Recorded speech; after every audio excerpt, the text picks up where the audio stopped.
Minute 12 ते 14 minute दिलेले आहेत आणि योग आणि ध्यान या विषयावरती मला बोलायचं आहे.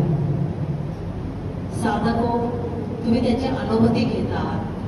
योगशास्त्र हे अनुभूतीचं शास्त्र आहे. किती वाचून किंवा त्याचं सूत्रपाठ करून योग होत नसतो.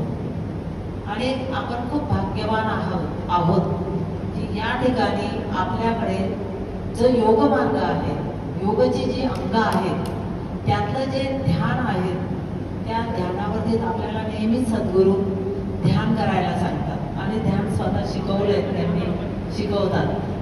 तर हे ध्यान करत असताना आपल्याला योग कसा सपोर्ट करतो, त्याचा कसा फायदा होतो, हे आज आपण बघणार आहोत. तर आसन, प्राणायाम या गोष्टींवर जरी आपण लक्ष केंद्रित केलं, तसं बघितलं तर योगाचे अनेक प्रवाह आहेत. या प्रवाहांमध्ये आपण जास्तीत जास्त फोकस करतो तो पतंजल ऋषींनी सांगितलेल्या अष्टांग योगावरती. तसा हठयोग, ध्यानयोग, भक्तियोग, ज्ञानयोग हे सर्व योग, त्या राजयोग हे सर्व त्या जागेवरती आहेतच. पण मात्र जर आपण अष्टांग योगचा विचार केला तर त्यांनी एक खरंच खूप सुंदर असं सूत्र लिहिलेलं आहे.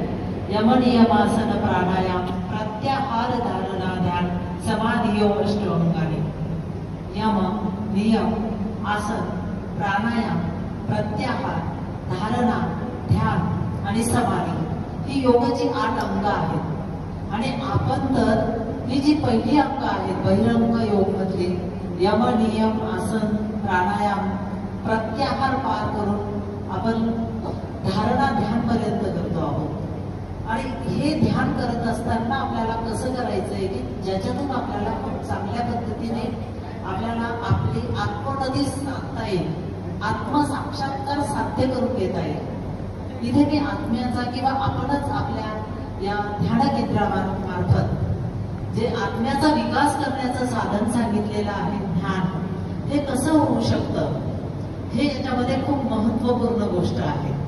आणि या योगपीठामध्ये सगळ्यात महत्वाची गोष्ट ही आहे की हे जे ध्यान आहे हे हृदयापासून केलं जातं. अनाहत चक्राला त्याला त्या ठिकाणी महत्व दिलेलं आहे.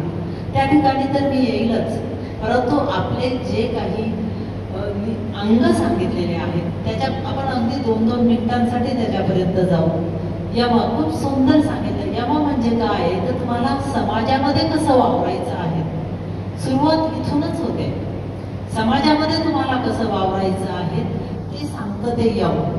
त्याच्यानंतर काही नियम आहेत. तुम्ही सकाळी उठल्यापासून तर रात्री झोपेपर्यंत तुमची जी दिनचर्या आहे ती दिनचर्या कशी असावी हे तुम्हाला नियम सांगतं. आणि या आपल्या ज्ञानपीठामध्ये, योगपीठामध्ये आपल्याला हे सगळं सांगितलं जातं. आपल्याला ज्या वेळेस हे सांगितलं जातं, आचरणामध्ये आपण जर करत असतो तर काही गोष्ट नाही, परंतु जेव्हा आपण सुरुवात करतो तेव्हा आपल्याला वाटतं की काय होतंय, थोडंफार बदल केला तर. पण खरोखर ही गोष्ट खूप महत्वपूर्ण आहे. नंतरची गोष्ट येते ती आसनांची गोष्ट येते. आसन का करायचंय, आपण तर ध्यान करून सुद्धा आत्मसाक्षात्कार करू शकतो, परंतु आसन यासाठी करायचं आहे की ज्या ध्यानासाठी आपल्याला बसायचं आहे ते ध्यान करताना आपण एकाग्रता साधू शकतो. कारण योगची व्याख्याच अशी आहे, योग चित्त वृत्ती निरोध. योग चित्तवृत्तींचा निरोध करतो. आणि योग काय करतो, योग युजक या धातूपासून आलेला आहे. युजक म्हणजे जोडणे. जोडणं कशाचं कशाशी आहे, तुमचं शरीर मन याचं एकमेकांशी जोडलेलं पाहिजे. जर हे दोघे विरोधाभासात काम करत असतील तर तुम्हाला मनाला शांती प्राप्त होणार नाही, तुम्ही तुमचा आत्मसाक्षात्कार करून घेणार नाही. आत्म्याचं परमात्म्याशी मिलन म्हणजे योग आहे. किती समर्पक अशी ही व्याख्या आहे. आणि मग आपल्याला जर आपण आसनांद्वारे, आताच आपण जे रिदमिक योग, संगीतमध्ये ज्या मुलींनी योग केला त्यांनी काय केलंय, त्यांनी फक्त त्यांच्या शरीरावर नियंत्रण प्रस्थापित केलंय. शरीरावर जर तुम्ही नियंत्रण प्रस्थापित केलं तर तुम्ही मनावर नियंत्रण प्रस्थापित करता. Sound mind in A sound body. मग हे साध्य करण्यासाठी आपल्याला योग खूप उपयोगाचा आहे. आणि त्याच्यात आपण जे प्रॅक्टिकली करतो, वर्तनाच्या बाजूला जाऊन करतो ते आसन खूप महत्वाचे आहे. बरं, आसन करायचे म्हणजे आपल्याला खूप अवघड आसनं करायची असं नाहीये. म्हणूनच या ठिकाणी मी जाणीवपूर्वक काही मुली या स्पर्धांमध्ये सहभाग घेणाऱ्या होत्या की ज्या 18, 20, 22, 25 वर्षांच्या होत्या आणि काही महिला अशा होत्या की ज्या 50+ होत्या. तुम्ही आसन कोणतंही करा ते स्थिर सुखम आसन झालं पाहिजे. तुम्ही खूप अवघड आसनं केली म्हणजे तुम्ही शरीरावर कंट्रोल नियंत्रण प्रस्थापित करतात असं नाही मुळीच. तुम्ही काय करायचं आहे त्या ठिकाणी, तर तुम्हाला जे स्थिर, ज्याच्याने तुम्हाला स्थिरता प्राप्त होईल, सुखकारकता प्राप्त होईल, अशा आसनांमध्ये आपण एका ठिकाणी जास्त वेळ बसू शकतो. आणि हे केव्हा प्राप्त होतं, तर त्याच्यामध्ये दृढता प्राप्त झाल्यावर, तुम्ही प्रॅक्टिस केल्यानंतर. आणि याच्यामध्ये आपल्याला भरपूर अशी ध्यानात्मक आसनं दिलेली आहेत. मग दुसरी गोष्ट त्याच्यानंतर येतो तो प्राणायाम. आम्हाला खूप वेळेस असं वाटतं की प्राणायाम म्हणजे काय आहे, तर श्वासावरती नियंत्रण प्रस्थापित करतात आणि प्राण म्हणजेच जो ऑक्सिजन आम्ही शरीरामध्ये घेतो त्याच्यावर नियंत्रण प्रस्थापित करायचं. पण आपल्या ध्यान केंद्रात किंवा आपल्या योगाच्या भाषेमध्ये जर बघायचं झालं, आपल्याला जर पुढचं पाऊल चालायचं आहे, आपली आत्मोन्नती साधायची आहे, आपला आत्मसाक्षात्कार साधायचा आहे, आपल्याला अनुभूती घ्यायची आहे, तर याच्यामध्ये तुम्हाला हे जे प्राण शरीराकडून करणाऱ्या कृती आहे या स्थूल आहेत, पण सूक्ष्मतेकडे जायचंय. हा प्राण म्हणजे हा दिसत नाही, आपल्या शरीरामध्ये तो फिरत असतो. या याचा आयाम, प्राणायाम म्हणजे प्राण अधिक आयाम, याचं विस्तारीकरण करायचं आहे. आणि हे विस्तारीकरण आपण योगाच्या माध्यमातून करू शकतो. मग हे कसं करू शकतो आपण, तर या ठिकाणी याच्यामध्ये 4 पायऱ्या पण दिलेल्या आहेत. याच्यामध्ये श्वास आपण जो घेतो त्याला पूरक म्हणतो, श्वास सोडतो त्याला रेचक म्हणतो. श्वास आपण बाहेर रोखून ठेवतो, बहिर्कुंभक करतो. कुंभक क्रियेला खूप महत्व आहे. जर श्वास आपण आतच रोखून ठेवला तर त्याला अंतर्कुंभक म्हणतो. आणि याच्यामध्ये अगदी उच्चतर पातळी म्हणजे केवळ कुंभक आहे, की त्यावेळेस आपल्याला आपलं हृदय असं असतं, श्वास घेत पण नाही आणि सोडत पण नाही. तुम्ही म्हणाल की ते सगळं संतच करू शकते, आपण पण करू शकतो. आपल्याला फक्त अनुभूती घ्यायची. तुम्ही कपालभाती करा, शुद्धिक्रिया केल्यानंतर तुमच्या लक्षात येईल की काही कालावधीसाठी आपण केवळ कुंभक केलेलं आहे. फक्त हे जाणीवेचं शास्त्र आहे. तुम्हाला जाणीव ठेवणं त्या ठिकाणी गरजेचं आहे, जाणीवपूर्वक त्या गोष्टी करणं गरजेचं आहे. आणि या गोष्टी तुम्ही साध्य केल्या म्हणजे तुम्हाला ध्यान करता येईल. आणि त्याच्यामध्ये प्रत्याहारमध्ये आहेतच की तुमचे जे ज्ञानेंद्रिय आहेत त्याच्यावर तुम्हाला नियंत्रण प्रस्थापित करता आलं पाहिजे. ज्ञानेंद्रियांवर नियंत्रण प्रस्थापित करता आलं पाहिजे. आणि तुम्ही जर या ठिकाणी आलेले आहात तर तुम्ही नक्कीच ते करण्याच्या प्रयत्नात आहात, केलेलं आहे हे नक्कीच आपण समजू शकतो. आणि या ठिकाणी मला एक गोष्ट खूप छान आवडते की ध्यान जे आहे ते तुम्हाला अनाहत चक्रातून करायचंय, की ज्याचं स्थान आपल्या मेरुदंडाच्या मागे म्हणजे मेरुदंडाकडून हृदयाच्या स्थानी आहे. आणि ज्याचं अनाहत चक्र जागृत होतं त्याच्यामध्ये आपोआपच प्रेम, दया, करुणा या भावना निर्माण होत असतात. तुम्ही स्वतःला आत्मपरीक्षण करू शकता, स्वतःला तुम्ही ओळखू शकता. जर तुम्हाला कोणाबद्दल द्वेष निर्माण होत असेल, कोणाबद्दल राग निर्माण होत असेल, तर तुम्ही समजायचं की आम्हाला अजून ध्यानाची गरज आहे. आणि जर आपोआपच हे गोष्टी होत असतील तर तुम्ही समजायचं की माझी अवस्था जी आहे ती प्रगत आहे. आणि खूप सुंदर असं आहे. आपण जे आपल्या याच्यामध्ये ते नील कमल घेतलेलं आहे तेच त्याचं चिन्ह आहे, ज्या पाकळ्या आहेत तेच त्याचं चिन्ह आहे. आणि हे प्रेमाचा संदेश देणारं आहे, प्रेमाचं प्रतीक आहे. आणि या पद्धतीने जर आपण केलं तर नक्कीच आपण, या ठिकाणी एक गोष्ट खूप महत्वाची आहे. आत्मा हा, आपण भजन ऐकले, आपोआपच अंगावरती एक असे रोमांच उभे राहतात. आपोआपच आपल्याला खूप छान अशी मनाची शांती प्राप्त होते. आणि इथे आपण कोणाला पूजन करतो तर आत्म्याचं पूजन करतो. आत्मा हा आदी आहे, अनंत आहे. सगळ्या गोष्टी या पृथ्वी तलावरती सृष्टीवरच्या नष्ट होणार चिरकाल टिकणारी गोष्ट कोणती आहे तर ती आहे आत्मा. आणि याच आत्म्यावर आपल्याला काय करायचं आहे तर प्रेम करायचं आहे. किती सोपं आहे. आणि आपल्याला आपल्या सद्गुरूंनी नेहमी असं शिकवलं आहे की ध्यान कसं करायचंय. खूप चांगली गोष्ट आहे. मी तर म्हणते या पृथ्वी तलावर आलेले प्रत्येक आत्मा तर पवित्र असतोच, पवित्र आत्मा आहे. ह्या बाह्य षडरिपूंमुळे आपलं काहीतरी गोष्ट आपण विचलित होत असतो. पण मात्र एक गोष्ट, आपण स्वतःला पाठीवर थाप मारून स्वतःला भाग्यवान समजायला काही हरकत नाहीये. आपल्याला या गोष्टीचं माहिती झाली आणि आपण स्वतः ध्यान करून, मी सुद्धा असा विचार करायची पहिले जेव्हा मला या ठिकाणी मी जॉईन नव्हते किंवा मला योग संदर्भात एवढं माहिती नव्हतं. योग संदर्भातही माहिती झाल्यानंतरही मला खूप गोष्टी नव्हत्या माहिती, जरी मी त्याच्यामध्ये PhD केलं तर. पण मला वाटायचं ध्यान करायचं म्हणजे कसं काय आत्मसाक्षात्कार होणार.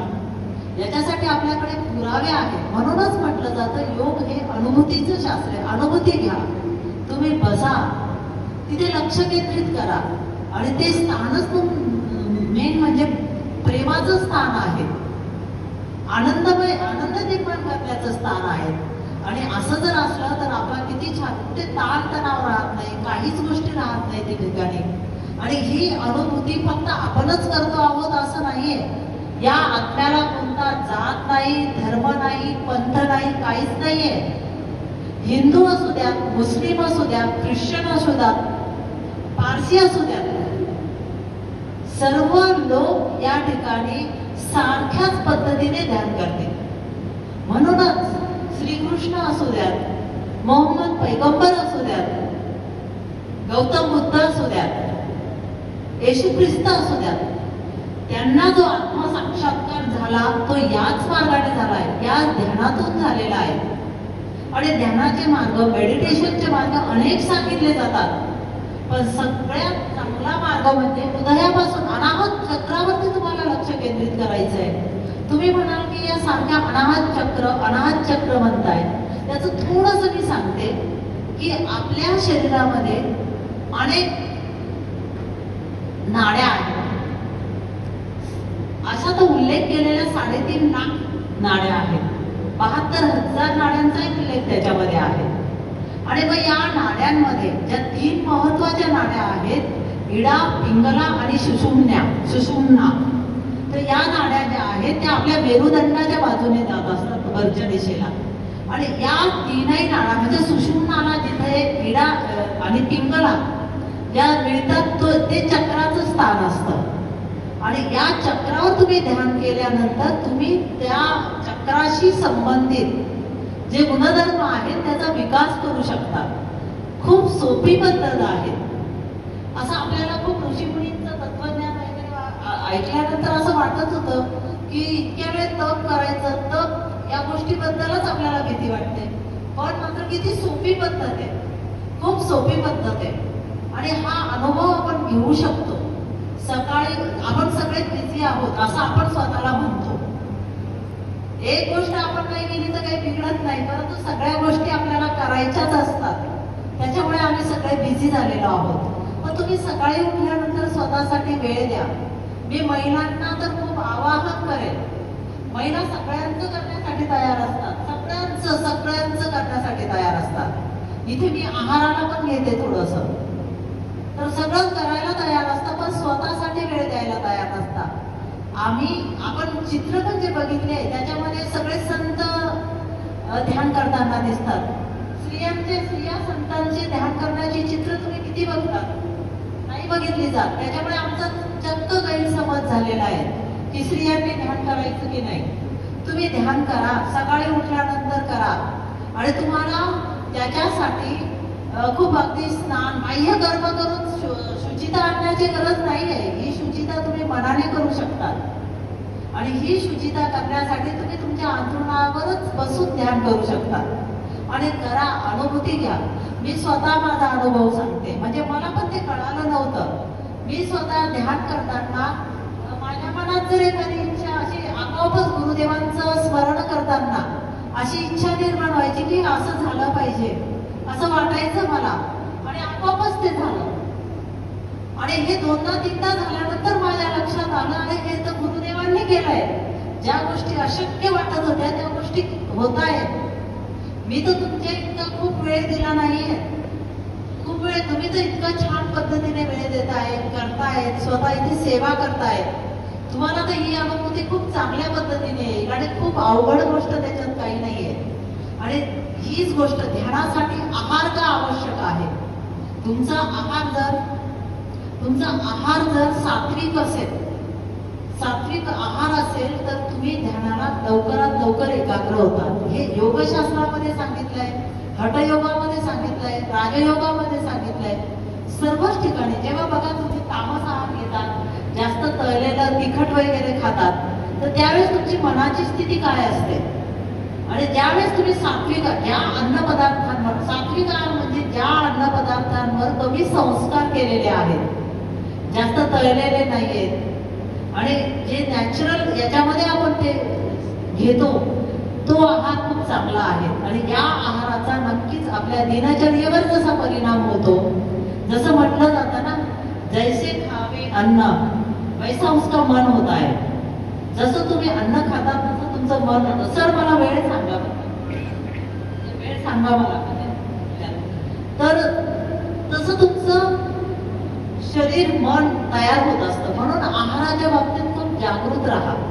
दुसरी गोष्ट मला महिलांना एक विनंती करावीशी वाटते की आहार बनवताना तुमचं मन एकाग्रतेने ते बनवण्यात ठेवा. किंवा त्यावेळेस तुम्ही गुरुदेवांचं स्मरण करू शकता, त्यावेळेस तुम्ही चांगल्या गोष्टींचं, चांगल्या विचारांचं स्मरण करा. आपोआपच ते तत्व त्या आहारात उतरतात. या ठिकाणी तसं काही जास्त जाणवणार नाही, पण मला खूप ठिकाणी असं सांगावंसं वाटतं, भरपूर महिलांना टीव्ही दिसेल अशा पद्धतीने स्वयंपाक करायचा असतो. आणि मग आमच्या निवडलेल्या सिरियल्स पण तशा असतात. आणि त्याच आपण इतकं महागडं अन्न आणतो, त्याच्यावर आपण तो बाहेरचा संस्कार देतो. बरोबर आहे ना. मग याच्यासाठी तुम्ही आहाराच्या बाबतीत जागृत असू द्या, जागृत राहा. म्हणजे तुम्ही तुमचा जो विकास आहे तो साध्य करू शकाल. आणि हा विकास साध्य करण्यासाठी आपल्याला आपले जे गुरुदेव आहेत, जे विश्वात्मक गुरुदेव आहेत, सद्गुरू आहेत, त्यांचं स्मरण सुद्धा खूप आपल्याला उपयुक्त आहे. आणि योगशास्त्र जी गोष्ट आहे, ते योगशास्त्राच्या आधारानेच आपण त्या ठिकाणी जातो. मानवापासून देवत्वापर्यंतचा प्रवास हा योगशास्त्राने साध्य होतो. पण याही पलीकडे जाऊन असं म्हटलेलं आहे की देवांच्या निर्मितीच्या अगोदरच आत्मा होता. म्हणजे तुम्ही कोणावर प्रेम केलं पाहिजे, आत्म्यावर प्रेम केलं पाहिजे. जर तुमच्या हृदयस्थित आत्म्यावर तुम्ही प्रेम केलं तर तुम्ही सर्वांवर प्रेम करू शकता. म्हणजे हा जागतिक योग दिन जो साजरा करायचा आहे, तो जागतिक योग दिन वसुधैव कुटुंबकम, हे साध्य करायचं होतं आपल्या प्रधानमंत्रींना आणि ते साध्य होणार आहे. या ठिकाणी मला या ठिकाणी बोलवण्यात आलं, त्यामुळे मी माननीय आपले विश्वात्मक गुरुदेव सद्गुरू यांचं आभार मानते. त्याचबरोबर संत परमानंदजी, त्याचबरोबर सर्व संत या ठिकाणी विराजमान आहेत. आपण सर्व साधक या ठिकाणी आलेले आहात. आपणा सर्वांचं मी या ठिकाणी आभार मानते. धन्यवाद. ओम गुरुदेव.